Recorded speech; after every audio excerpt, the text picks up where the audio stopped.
وعلیکم السلام فوزیہ شاہ، کیا حال ہے؟ الحمدللہ. جی فرماؤ.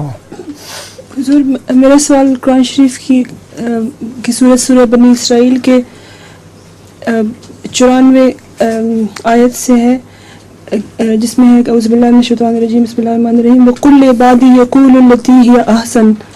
حضور اس کے اوپر حضور اس کے بارے میں کچھ فرمائیں گے؟ کل عبادی وَقُلْ لِعِبَادِي يَقُولُوا الَّتِي هِيَ أَحْسَنُ. میں لوگوں سے، بندوں سے کہہ دو کہ ایسی بات کیا کریں جو آسن ہو، صرف اچھی بات نہیں بلکہ اچھی باتوں میں سے بہترین ہو.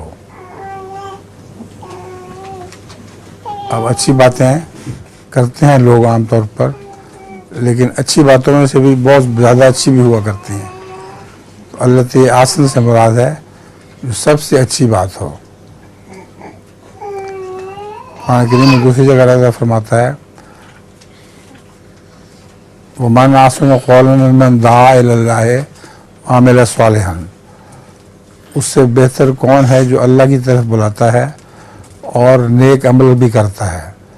اب یہ اچھی بات بتانے کے لیے اچھی بات کا ایک یہ تعریف بھی ہے کہ صرف منہ سے اچھی بات نہ کہو بلکہ وہ بات کہو جو تم سچ مچ مانتے ہو اور اس پر عمل بھی کرتے ہو.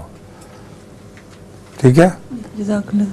اور قرآن کریم میں دوسری جگہ اللہ تعالیٰ فرماتا ہے عمل الصالح یرفعہ.